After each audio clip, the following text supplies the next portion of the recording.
बिस्मिल्लाहिर्रहमानिर्रहीम, अस्सलाम वालेकुम। मैं हूं मोहम्मद उसामा गाजी और आप देख रहे हैं पता चला। खबर यह है कि इलेक्शन कमीशन को भी इंतखाबात के हवाले से टेंशन होने लगी है। इलेक्शन कमीशन के 4 रुकनी बेंच ने आज चेयरमैन पीटीआई के खिलाफ तौहीन इलेक्शन कमीशन और तौहीन चीफ इलेक्शन कमिश्नर केस की समाअत की, जिसमें वजारत दाखिला ने मौक़िफ़ इख्तियार किया कि इस केस की समाअत अडयाला जेल में करनी चाहिए। इस पर इलेक्शन कमीशन के बेंच ने वजारत दाखिला की सलाहियतों पर तशवीश का इजहार करते हुए इस्तफसार किया कि अगर आप एक फ़र्द की हिफाजत को यकीनी नहीं बना सकते तो आइंदा इंतखाबात कैसे कराएंगे। इलेक्शन कमीशन ने इस मामले पर सेक्रेटरी दाखिला को 13 नवंबर को ज़ाती हैसियत में तलब कर लिया। इंतखाबात की सिक्योरिटी को लेकर जहां इलेक्शन कमीशन परेशान हो रहा है तो वहां पीडीएम इत्तेहादी जमातों, खास तौर पर पीपल्स पार्टी को लेवल प्लेइंग फील्ड का गम खाया जा रहा है, जबकि नून लीग ने तो इंतखाबी मुहिम भी शुरू कर दी है। शहबाज शरीफ कहते हैं 21 अक्टूबर को का जलसा इंतखाबी मुहिम की शुरुआत है।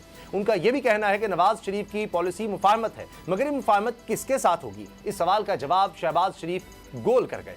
खबर यह भी है पीडीएम के सरबराह फजलुर रहमान कौमी मुफाहमत के एजेंडे पर किरदार अदा करने के लिए रजामंद हो गए हैं। कौन बना रहा है, किस किस से मुफाहमत होगी, पीपल्स पार्टी के तहफ़्फ़ुज़ात और नून लीग की इंतखाबी मुहिम की शुरुआत से ही आगाज़ करते हैं।